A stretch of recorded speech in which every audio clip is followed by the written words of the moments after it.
Right. Well, welcome back everyone to another Build Initiative home-based childcare webinar. Today we'll be continuing the discussion that we began last month on home-based childcare educator wellness, and we'll hear ways of incorporating educator wellness into early childhood system supports. My name is Danielle Fuentes Johnson, and I'm joined in this work by Jeanna Capito. As you come into the session and we're getting started, feel free to place your name and the location in the chat box. If we can go to the next slide, we're going to take a look at the agenda for today. So today we are going to welcome back Shayla Collins, who is going to take us through a wellness activity as part of our settling ourselves and getting into the topic that we're discussing and put us in the right frame of mind. Then we're going to hear from Dr. Rena Hallam and Dr. Laura Lessard from the University of Delaware. We're going to talk a little bit more about a systemic approach to supports, and then we'll invite Pilar Torres to share with us a wellness program for Spanish-speaking educators, and then we'll close out with next steps. Let's see. And with that, the next slide, I'm going to turn it over to Jeanna Capito, who's going to review with us our core beliefs. Thanks, Danielle. Hi, everyone. Welcome.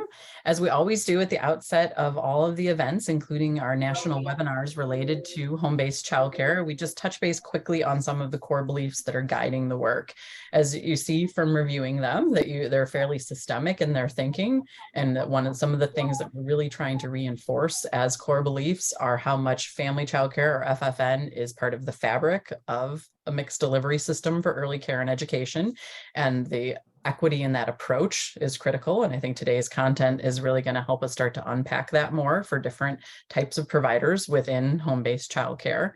And that we're actively working on strategies that are not only responsive to the needs of family childcare educators and owners, but are intentional in their development, reflective of what family childcare owners and educators are seeking and what meets their needs, the relationship-based nature of it, responsive to their culture, driven by their individual culture, some of those important considerations. So just wanted to highlight a couple of the core beliefs that most align with our content today, though we obviously see intersections with core beliefs across all of the content that we're going to be doing. I'll turn it back to Danielle. Thank you. If we can go to the next slide, we're really excited to welcome back Shayla Collins to take us through another wellness activity.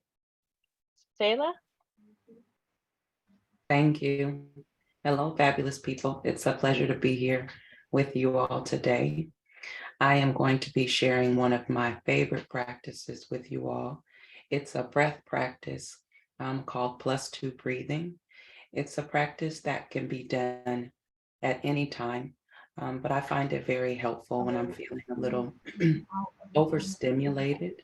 I need to take a step back, and going to my breath has been helpful for me. And so I'd just like to share it with you. And so in this practice +2 breathing, we'll breathe out a little longer than we breathe in. So we're going to take a deep breath in through our nose, and then a breath out a little longer through our mouth. So for example, if your inhale count is a 1, 2, 3, your exhale be a 1, 2, 3, 4, 5. But please feel free to play with the exercise and do what is most comfortable for you, especially knowing that there may be spring allergies or a cold or congestion. Make sure you take care of yourself. What research has shown is that when we breathe in, our heart speeds up and allows us to get energized to act. When we breathe out, our heart slows down and our body calms down. So I invite you to get into a comfortable position. Think about how you're feeling right now, how you're showing up in this space. Feel free to lower your gaze, close your eyes, or keep them open, whatever is most comfortable for you.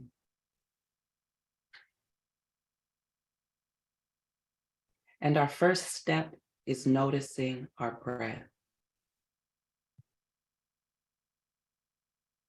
Noticing our breath.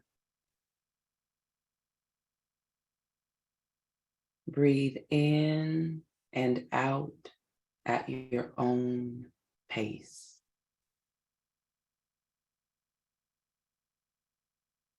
Notice breathing in and breathing out.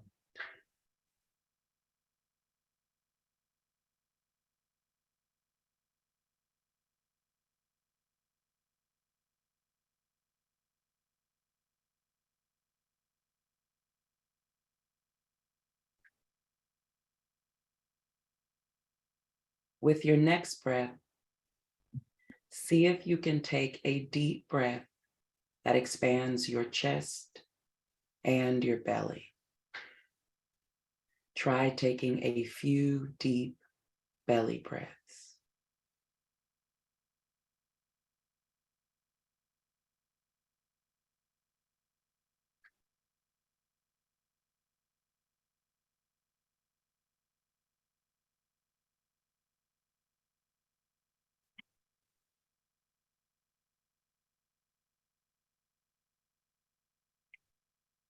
Next, count how many seconds you breathe in for. Do this very gently, 2 or 3 times.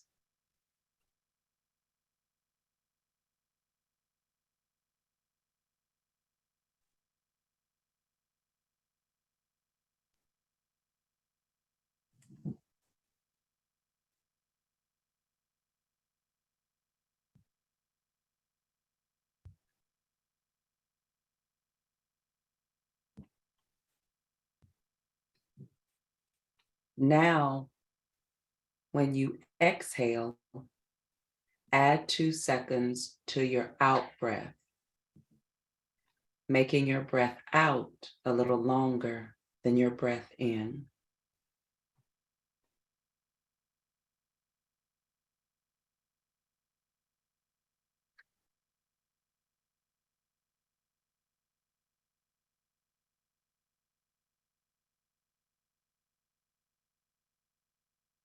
Breathe in and count. And then breathe out and count, adding 2 more seconds.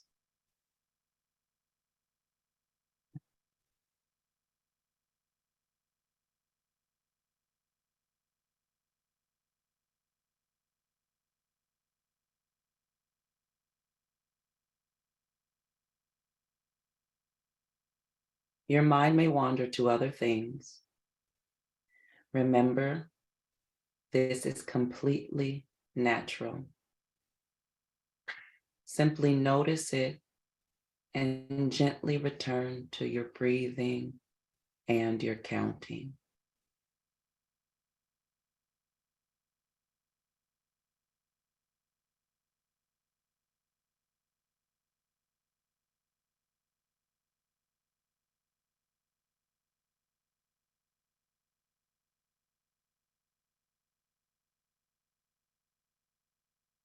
Breathe in and count. Then breathe out and count, adding 2 more seconds.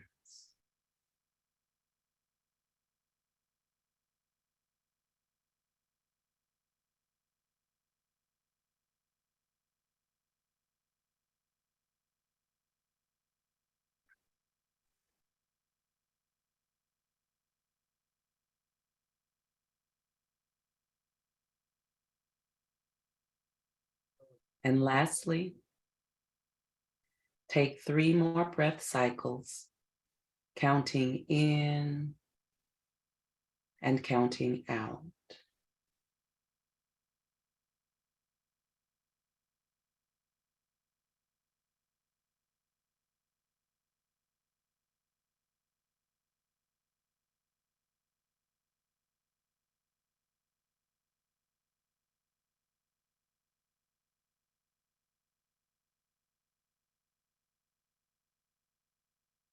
And then whenever you are finished, take a moment for any movement that you may need,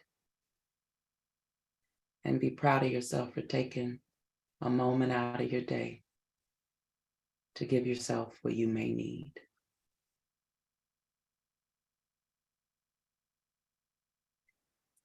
Thank you all very much. I look forward to hanging out with you more and doing more practices. Back to you all. Thank you so much, Shayla. And we look forward to having you join us again. And this is a really wonderful way to set the stage for the next part of our session and to remind us to take those moments ourselves. So with that, I'd like to invite Rena and Laura to share more about shining the light on you. Thank you, Danielle, and thank you, Shayla. What a great way to start the webinar and to really center ourselves before we have this really important conversation. Laura and I are really happy to be with you to talk about shining the light on you. If we could advance the slides. Shining the light on you is a wellness intervention that we've been implementing in Delaware. And it's a collaboration between the College of Education and Human Development, the Delaware Institute for Excellence in Early Childhood, and the College of Health Sciences. It was actually developed and is currently being implemented by a partnership between these two entities. So if you advance the slides one more time, I'm Rena Hallam, and I'm early childhood faculty at the University of Delaware and director of the Delaware Institute for Excellence in Early Childhood.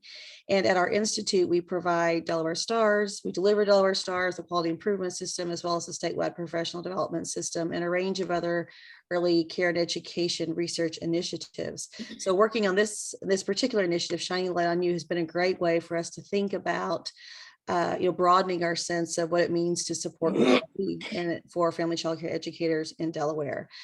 This work, as I said, is in collaboration with Laura Lessard in the College of Health Sciences. And so I'm going to hand it over to her so she can introduce herself and introduce Shining the Light on You. Thanks, Rena. So I'm Laura Lessard. I'm faculty in the Department of Behavioral Health and Nutrition at the University of Delaware, and I do research and teach in public health and health promotion, and especially working in and with early care and education professionals. And I'm also involved in a lot of national projects around the health and well-being of the ECE workforce, including family child care and home-based child care professionals that we're going to be talking about today. So on the next slide is something that we like to start our work with. And this is actually a quote from a former participant in our program that we're sharing with you today. And she said this, she said, "If I'm not putting myself first, then I'm not good for anybody. If I don't take care of me first, then I can't take care of the kids. I can't take care of my family." And we like to start when we share our work with this. And unfortunately, we couldn't bring all of our educators with us today, so we try to have them here in some of their words. But we think that this is really kind of the why of why we have embarked on this work with well-being of the workforce is that we really value it, and also the educators that we work with really recognize the importance of valuing their own health for the sake of their own health, and also the impacts that has on children and families. So on the next slide, obviously this is an audience that's well aware that childcare educators across the country and family childcare educators in particular are underpaid. And unfortunately, nationally, about $11 an hour is the national salary for family childcare educators.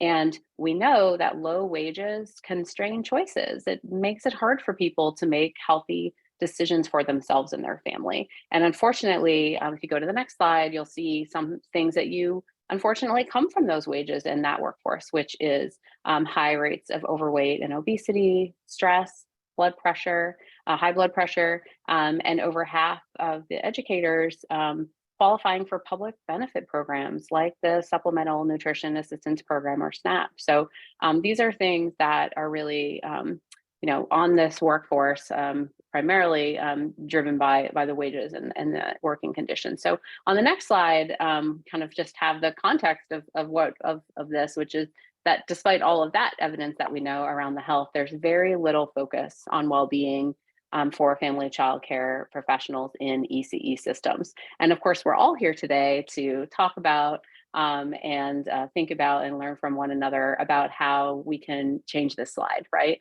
How there can be lots of focus on well-being and the ways that well-being can be integrated in a feasible and sustainable way into existing ECE systems. And on the next, if you go to the next slide, well-being of the workforce is important just for the educator herself. Everyone deserves to have a healthy life and be able to earn a livable wage and make healthy choices for themselves and their family that are appropriate for them. And that's wonderful. And on top of that, a healthier workforce helps us get to other things that we're interested in. So we know from research that a higher ECE workforce well-being in general means there's better quality reactions and relationships with children.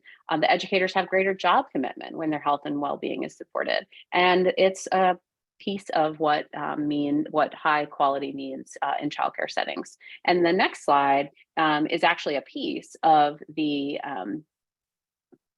should be at least a piece of the Administration for Children and Families at the federal level, their model for what quality looks like in home-based childcare. This is a piece of their model, and I've highlighted in yellow a piece of what they say is quality, and they say it's foundational. It's a foundation, which is promoting provider self-health. Every time I say that, I'm like, self-help. It comes trouble coming out. Promoting provider self-health and wellness is a piece of quality. It's not separate from other conversations we might be having in systems. It's really foundational. I really like how they have it in that column that has that word foundation. I think is really important. And so this is all sort of the background for our program. So if you go to the next slide, or actually you can just go 2 slides, I think. So that's the background and the justification for our program. So our program in Delaware, we call it Shining the Light on You. And the goal of our program is to support educators to improve the health and well-being of family childcare educators, and by extension, the children and families they serve. Now, we say by extension because our program is actually entirely focused on the educator. We don't have any child health components at all. And that's important to us to say that this is about her. This is about her health and her well-being, and that's enough. But we've seen, and I know Rena will share with you some quotes later in our slide deck, but we've seen an impact on children and families as a result of that support. But our program is exclusively focused on that educator herself. Our model is about integration. It's about integrating early childhood education with health and wellness coaching. And we've got lots of theories and papers and kind of stuff, which we will not talk about today because it's right after lunch maybe for you. So suffice to say that we do have that evidence base. But the next slide is kind of the way I like to think about our model. And that model is collaboration. And I know I can speak for Rena when I say, we do this work together, we present together, we talk about it together, because we're committed to doing something in collaboration, both because we think that's the best way forward, but also because we think that's the key to sustainability. So I am trained in public health. I'm a public health person, and we actually have a pretty deep silo, if you will, a pretty big list of evidence around what works to support individuals in their own health and well-being, even individuals who are from low-income occupations and have high stress. So we have quite a bit of evidence base around what it takes to support individuals and communities in that way. And on the other side, Rena, in the world of ECE, they have a very strong evidence base on what it takes to provide resources, coaching, training that can be feasibly and effectively delivered to family childcare educators. That's something that they know how to do. And so what we've done with Shining the Light is bring that together in a way that is actually not particularly novel on either side, but novel when we bring it together. So the next slide is the model of wellness that we use with our program, and it's very multifaceted. And I just want to show this up front before I tell you what our program components are. So it includes, our model of wellness includes things that you might think about, like physical health and mental health, but you also might not have thought about, like financial health, social health, spiritual health. And our program is really designed to support educators in whatever part of wellness they're interested in focusing on at the time that they work with us in our program. So the next slide is our actual program components. And we have 3 components. The first is group coaching. So this happens for 15 sessions, once a week for 15 weeks. And our sessions are co-facilitated by a health and wellness coach and a TA or technical assistance coach from our ECE system. So we've used TA coaches from our quality improvement system, from our professional development system. In fact, I perused the participant list here, and one of our co-facilitators, Kim, is with us today. So thank you, Kim, for your work on this. During those group sessions, they do conversation presentations around health and wellness topics that are important to participants. That's one. The second component is individual health coaching. So our participants receive 3 sessions of individual coaching from a board certified health and wellness coach. And during those sessions, they get help to set goals, to create strategies to meet goals, and help to celebrate when goals are achieved. And then the third component of our program, we call it group check-in chats, but it's really like the lowest tech thing ever. It's really just group text threads that we create we take the 15 participants in our group and we put them in smaller groups of about 3 and 4. And in those text threads, that's a little sense of community for them. It's an opportunity for them to provide support, to ask for support, accountability. We also put some prompts in the text threads each week to kind of spur a conversation. All right, so then the next slide, I think is maybe my last slide, and I'll turn over to Rena. But I've talked a lot about health coaching, so I just want to spend a minute talking about what health coaching is. So our program uses board certified health and wellness coaches, and that's a long phrase, but important to us because that board certification is an indicator that our health coaches share a common training, they share a common language, and they fit really well into our model. And this kind of health coaching is predicated on a client-centered approach that meets people where they're at and helps people set and reach goals that are important to them. Now, past participants in our program have been interested in goals related to things you might think about, like physical activity, sleep, healthier eating, and maybe things that you won't think of, that you might not have thought about. I know there was a participant last year who was really interested in organizing her attic. So it was like a very big source of stress for her was this disorganization, and it was something that was really getting in the way of her and her own sense of well-being. And so her coach worked with her to create strategies to be able to meet that goal in the time that was appropriate for her. And so this is kind of the health coaching underpinning of our program. And I'm going to turn it over to Rena to share with you some information and some data from our cohorts. Thanks, Laura. Sorry, I was still on mute.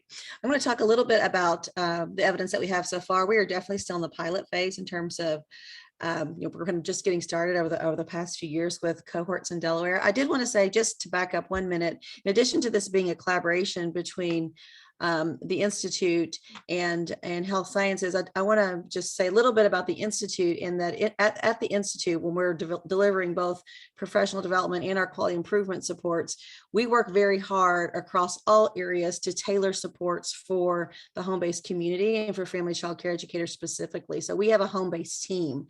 So that just provides a little more context that what we're talking about here is this collaboration with Health Sciences and with a home-based team who are routinely supporting and focused solely on family child care educators as part of their work in terms of their coaching and their technical assistance and the delivery of group professional development. So just a little bit of that context there. So, but as we have implemented this pilot, we have been gathering some information, and we wanted to share some of our early evaluation results with you.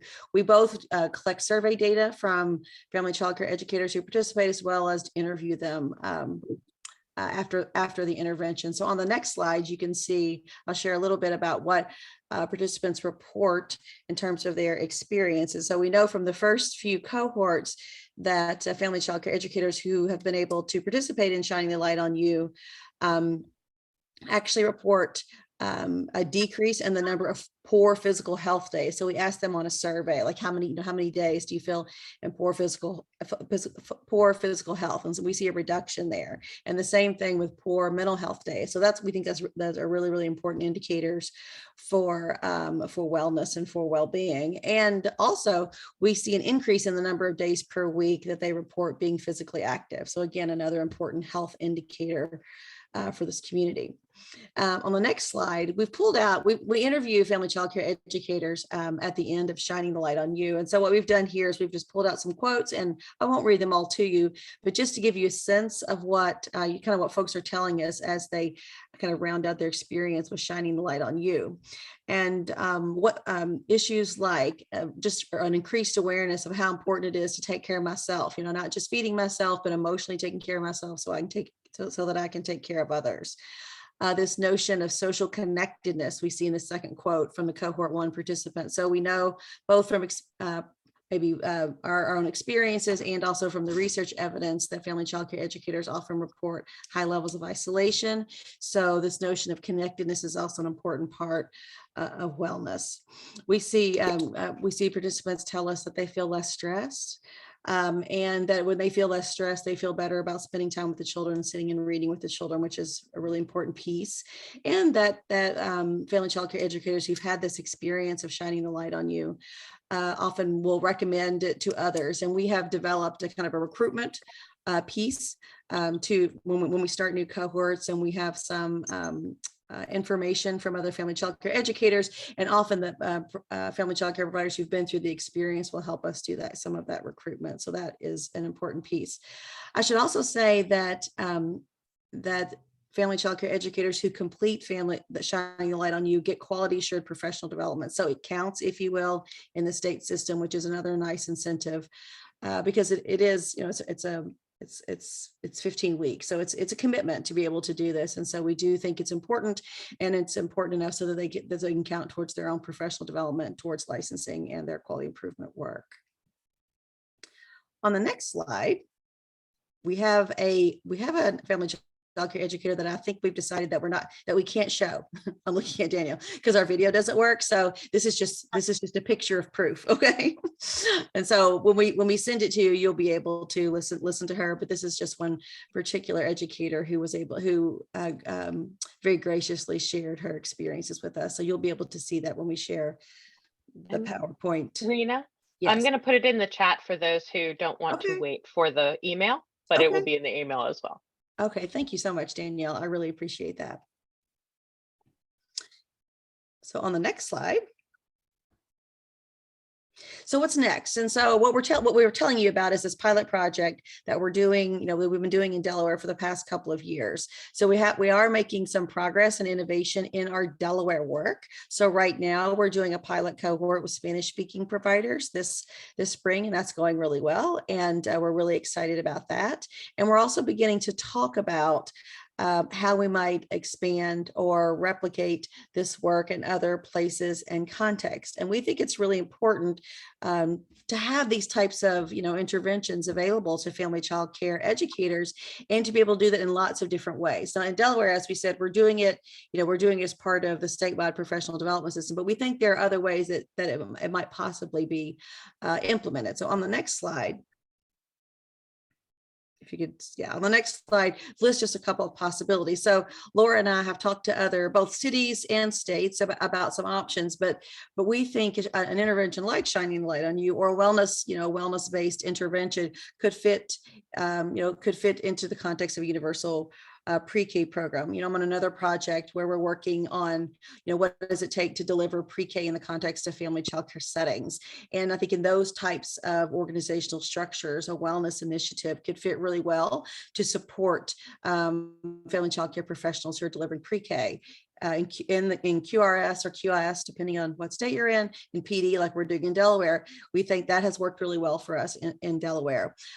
We haven't tried FFN supports, family, friend, neighbor, but we're interested in thinking about how health coaching, paired with this ECE collaborative support, what might that look like for family, friend, and neighbor care community? So that's another context.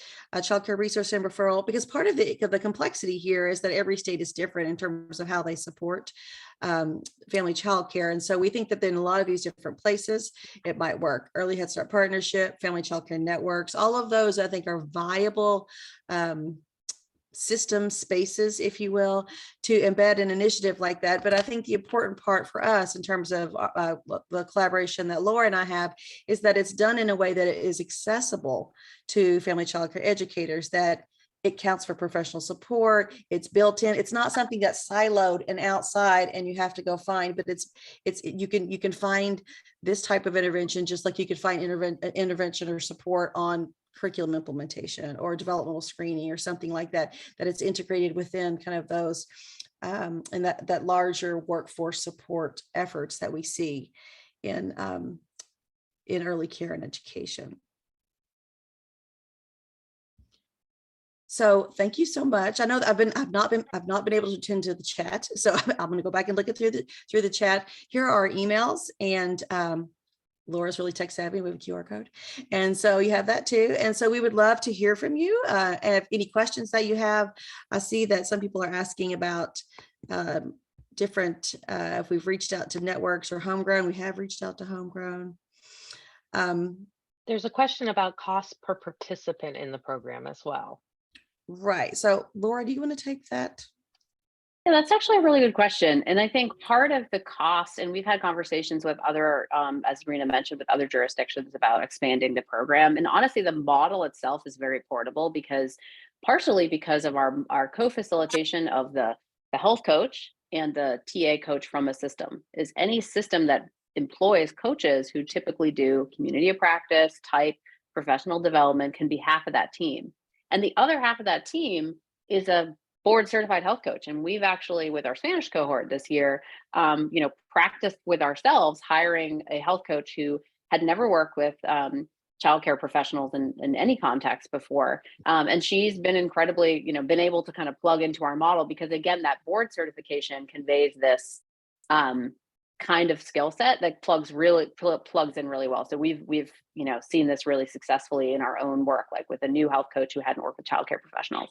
And so that relates to both cost and scalability. So health, if your system maintains or employs coaches who can do the half, and you want to offer something like this, the cost is really like that person's effort, which would be obviously dependent on your system, and the health coach.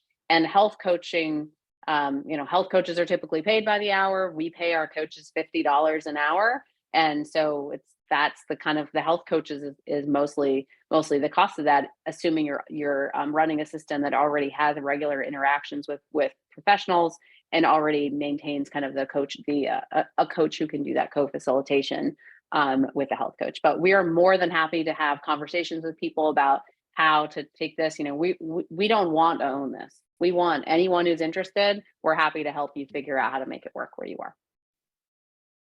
So there was a question about caseload per coach, and we have actually played with that. So in the way that we're implementing it now in Delaware, our health coaches, they're not full-time staff. We're paying them kind of by the hour. And so we have kind of varied the caseload depending on their availability. And so Laura, I don't know, what would you say on average they're working with 3 or 4, 5 participants, one health coach?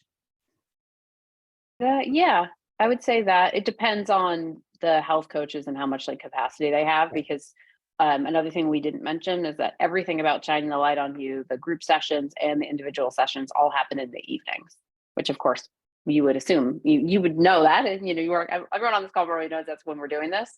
And so there's a limited number of evenings in a week where coaching can happen. So we've had we have about 4 individual coaches who work with our English cohort and 2 that work with our Spanish cohort right now. And these kinds of details we're happy to talk through with folks in your individual. As Rena said, we understand everyone's system is different. And so we'd love to have a conversation about how you can adapt it for you. Thank you both so much. Any other questions, we will make sure to pass on to Rena and Laura and connect you after the webinar. But now we'd like to move to the next slide and invite Pilar Torres to tell us about Luna and her wellness series for Spanish-speaking educators. Pilar?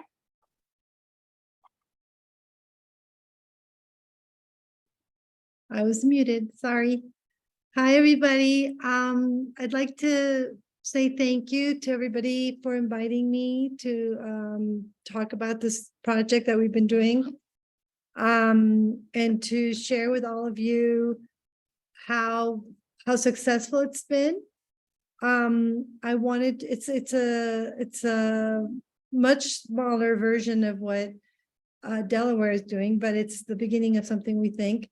So can I have my first slide, please? Second slide. So the presentation is going to be in Spanish, and I like to do this on purpose sometimes because I want the non-Spanish speakers in the audience to have a taste of what it might feel like to sit in front of a screen in a language that's not yours, which is the case for many of our providers. I also think it's important to talk a little bit about how this program came about and how it's all started. Luna is kind of an organization that began right before the pandemic. Although we've been doing a lot of work for the last 20 years, we sort of rebranded and moved everything that we were doing under the name Luna Latinas Unidas. And that when the pandemic began, we, after being around for 2 months, had to completely pivot our plans and our ideas for that year to focus on what the women needed. One of the activities that we had begun before the pandemic, was Café con Luna, which is monthly meetings where we would bring together people, anybody who wanted to come. And we usually had people from all over the country, and immediately during the pandemic, while the whole thing was happening, we continued to have these meetings, and we were hearing firsthand what was happening in the programs of many of these family childcare providers. And we heard a lot of anxiety, where there were many tears, a lot of fear, a lot of tremendous amounts of stress for their financial situation, stress for their family's health, their health, exposing their families to this, not being able to close. Many of our providers did not close and remained open the entire time. Many closed. So we saw everything. We saw them pivoting into e-learning immediately, providing resources for their families online. Women who had barely been in a Zoom call kind of completely revolutionized their program and were able to offer some type of connection to the families that they were serving. But all of this while they were under tremendous amounts of stress. So in our Luna meetings, they were kind of, blowing off steam and telling us about themselves, what was happening to them. And so the two themes that were very recurring throughout that first year, I would say, was what's next? What are we going to do? How are we going to reopen? How do we, what are the protocols? There was so many mixed messages. And as you all remember, the states were saying one thing, the government was saying one thing. So they were caught in the middle of all of that in a very deep way. I always feel like they were like the foot soldiers. They were in the trenches more than anybody else, more than even childcare centers. They were really in the middle of everything. So Luna actually prepared and developed a manual and a reopening protocol, and that's another conversation. But then the second thing that kept emerging was mental health. Not that they were saying they needed mental health, because of course, this is not a word that we use in our, really in our day-to-day lives. I think more and more since the pandemic, we have been able to talk more openly about mental health than ever before, I think. But for these women, the idea of mental health and even thinking or saying to themselves or to us out loud that they were having mental health issues was kind of like almost unheard of. But that's what we were feeling and hearing. And like I said, there were many tears. There was a lot of crying in our Café con Lunas those first 6 to 8 months. And we started getting phone calls from entities. We had a hippie. I don't know if you guys are familiar with that organization, their home visiting program. They're all over the country. Hippie called us for their national conference, and they wanted a class on mental health. And I want to say my background is in mental health. My first degree is I'm a family childcare family therapist, and I worked as a family therapist for many years. And so I have a very strong mental health background. So I was very interested in finding ways to support the women. And we created a 1 hour class that we were asked to repeat like 20 times in different organizations, counties. It was done in Spanish. Then they asked us to do it in English. And I would like to say today, I want to offer that if you guys would like the group here, the 114 people that we have here today, I would love to offer you that class. It's like a 1 hour introduction to mental health from an integrated and very holistic perspective. And I think that was the beginning of this larger conversation, because obviously after that 1 hour class, we felt that people wanted more. We got more phone calls. People wanted to learn more about this. And the way in which we decided to approach mental health, because the other thing that happens with mental health is that we're hearing mental health as if it's something that is like by the time you're talking about it, you're like in crises. You are either going to see your doctor because you're asking for a sleep medication, you're asking for anxiety medication, you are suicidal, you are your marriage is falling apart, you are shutting down your program because you cannot cope, your own mental health, you're not coping. So mental health, in my view, tends to be addressed as almost like the end of the rope. By the time you're ready to talk about it, and by the time you're collapsing, that's when we start talking about mental health. Our approach, and because the whole situation with COVID felt so out of control and so beyond like anything that any of us could cope with, we decided that we wanted to approach mental health from a very like, what can I do about my own mental health? Like, is there something I can actually do before I enter into a crisis situation? And I speak very honestly from my point of view. I have experienced mental health crises. I experienced a mental health crisis years ago. And how I got out of that crisis was how I wanted to give the information I wanted to provide the women.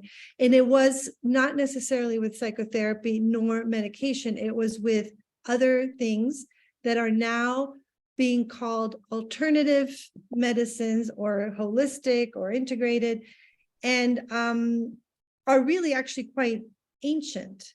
And we never really talk about it. And I find that especially in the United States, we are speaking of this as a very woo-woo kind of thing, or these woo-woo things that I think are actually incredibly powerful are only offered to upper class women, people. They're not really being offered, like it's not available to lower income women.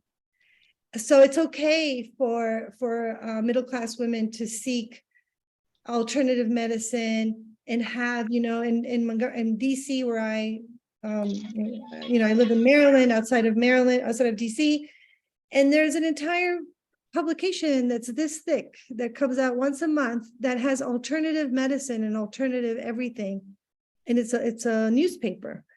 And that's available to the suburban sort of Tacoma Park type people, but not available to the people next door in Langley Park in the Latino neighborhoods. And I felt like, why is that? Why can't we make these things that are actually free and you can do by yourself and you can do on your own, even in crises? You can seek this type of help. So that is what we've done. We created a 4-part series. And the first part, next slide, please. Well, here I wanted to say, like I said, this is all in Spanish, but the idea here is that mental health is something that is socio-emotional, that it's self-managed. You can manage, aspects of your mental health. It requires building your consciousness, your self-awareness, and of course, your self-care. Next. So the objectives of the series are to offer early childhood educators a space for healing, growth, and strengthening of their mental health. It is an invitation to open your heart and your intuition so that you can begin a process of self-care. And it's to bring a holistic vision into mental health that is, sort of founded on the science of neuro learning. Next. We also want to integrate, well, before we this one, the one before, please. We want to connect, because another thing that happens in mental health and in medicine in general is that we are very we are our being as humans, we have been separated into our physical health, our mental health, and our spiritual health. So if you go to talk to your doctor about, gynecological problems, they never talk to you about your mental health. If you go speak to your priest or your pastor about mental health, they don't speak to you about your gynecological health. And if you go speak to your therapist, they don't ask you what's happening with your gynecological health. And we are fundamentally, as women, deeply cyclical. And somehow that's not ever acknowledged or discussed, or it's like a taboo that even we as women don't talk about. So we feel that it's really important to integrate all aspects of who we are as human beings, especially as women, especially as Latina women. And I think that everything that Laura said, only we add the dimension of Latino-ness, Latino culture, and the very spiritual and profound ancestral beliefs that we have in our culture. So we want to reconnect women to that center of power and to health. We want to give you, give the providers very clear strategies that are very concrete and very easy to implement, so it doesn't feel like so far out, that they can begin immediately, that will begin to feel different, so they can start to feel different. Next slide. So like I said, the idea here is that we're going to integrate 4 aspects, because there's more than 4, obviously there's so many multi dimensions here, but we wanted to sort of the most important ones as educators and as women. So we wanted to talk about neuronutrition, our internal dialogue, our cyclicity, our cycle, the way we are as women, and of course the role that socio-emotional learning has in our role as teachers, as educators. Next.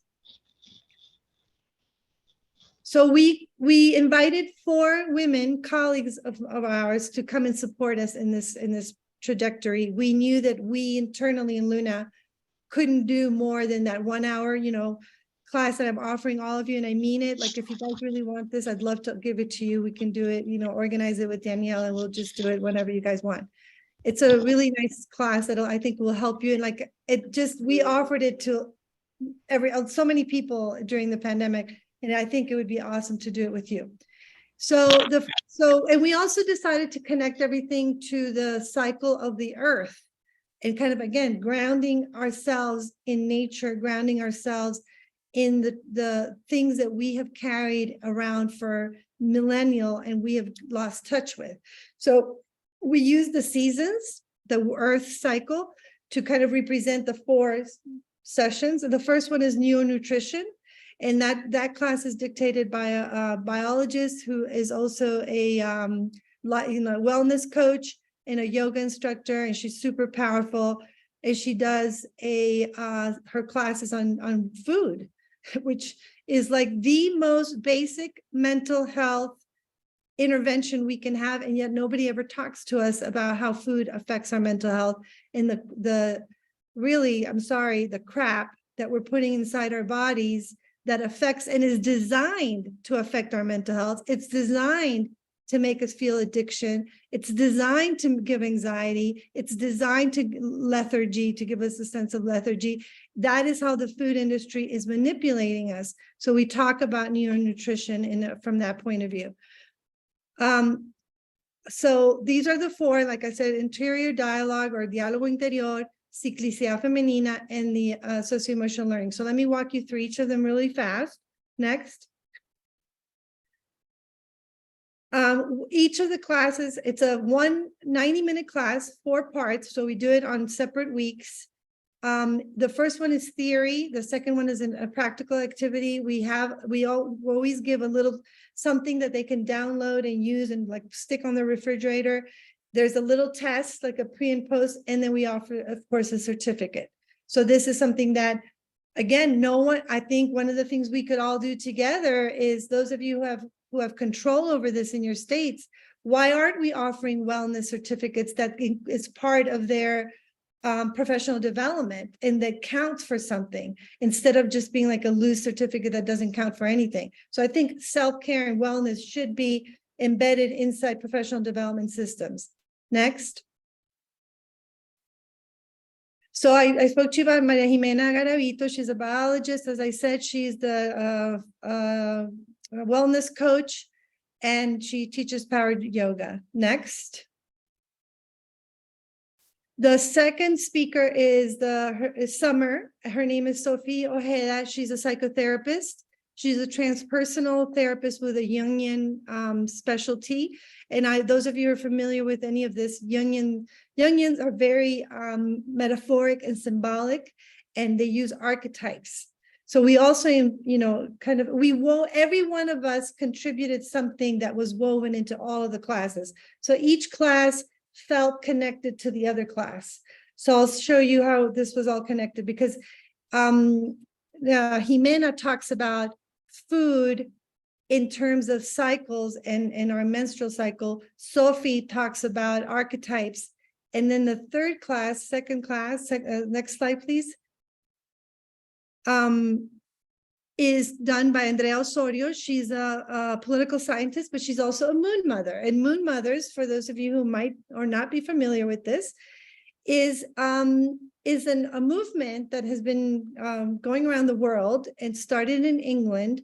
And it's it was created by a woman who wants all of us to get back in touch with our divine feminine, our uterus, our cycle, our hormones, and understand what is happening to our bodies and our psyche during the month. So, ancient civilizations and women have always been connected to the moon and the 4 cycles of the moon. And so she uses the archetypes of the moon. There's 4 archetypes to talk to women about their bodies, to talk to women about what happens during the menstrual cycle, and how each of the 4 moons, we are different women. We are young women, we are a medicine women, we're an older woman. So each of the cycles, changes. We're the mother. Those are she goes deep into that. And this part, I have to tell you, was the most powerful part, the women connected to the most. And next, I teach the 4th class, which is where we try to put it all together. And we talk to them about socio-emotional learning. And in the theory of socio-emotional learning, if you remember that ball, it's like a circle, concentric circles. The middle circle is self-knowledge and self-control. So we as teachers and educators need to start there, kind of like what you guys were talking about earlier. The oxygen mask has to go on first before we can take care of everybody else. So that's the message that is, really strongly transmitted. My class is about perspective. It's about bias, both positive and negative, sort of, implicit bias in the negative way, and growth mindset on the positive side, and other theories of learning that bring all of this together for us as educators. So that's kind of how we conclude the 4-part series. And I wish I had testimony here. We've had amazing testimony. I particularly remember one woman saying, we never have classes in Spanish like this. We never have classes for us as women like this. And this class, because like you said earlier too, this is not about you in relation to children. It's about you as a woman, as an educator, and as a woman who owns a business and is trying to survive. So if you don't put the oxygen mask first, you're not going to be able to do everything else that you want to do. So I remember another woman said this was life-changing for her. Like she says, I'm not the same person. I'm doing so many things. My husband doesn't know who I am anymore. And it was like very simple, inexpensive way of revolutionizing the lives of these women and giving them very practical tools that really, really, really help their own mental health. And I will say today, to not belabor the point, we as trainers of trainers and as teachers of teachers and conveners of educators, we too need to take care of ourselves. And we, again, I offer you that 1 hour class, which I think we will all get a lot out of. And this is what we have to offer. We are interested in partnering with you guys. We have concerns about how, so there's so much money that has been given to states, and we want to see it trickle down to the providers in a more clear way. We've offered this course 3 times very successfully with women paying for it themselves, but we decided to stop doing that. We don't want to offer this class until the system pays for it. It's not fair for these women who are already struggling and who are already, have a lot of financial limitations, when states have a ton of training money right now, to not offer them scholarships and opportunities through states. So if any of you are here who would like to talk to us about how we could do this, we would love to co-facilitate something with you guys. We would love to partner. We would like to find ways to distribute scholarships through some of your funding streams. So everybody, my 4 colleagues are super excited about doing this again. But like I said, we made a joint decision that we didn't think it was fair that the women were paying for this out of pocket. So until we have funding partners, we are not going to do it anymore. So thank you guys for your time. And I'm open, Danielle knows how to reach me if any of you want to ask me any more questions. Pilar, thank you so much. And thank you so much to Laura and Rena. There is actually a clip that Pilar has shared with us of women talking about what the program has meant to them and what they have received from participation. And so I'm going to put that in the chat right now. And then that will also be included when we send out the PowerPoint, the resources that were shared, as well as the recording. And so with that, we want to thank you all of our speakers and all of you for everything you do every day for families and educators. We want to invite you to start thinking about attending the Build conference in July. If that's something you're interested in, please reach out to us at Build. Our next session will be on May 16th, where we'll continue this discussion. We're also open to always having Pilar back and maybe some of the educators to come back and talk about their experience directly. So everyone, thank you so much. As you exit the webinar today, there'll be a brief survey that we always want to be reflecting in these sessions, what it is you want to hear, what you're facing, what you need. So your feedback is really critical to helping us do that. Thank you all once again. Muchísimas gracias, and have a great day.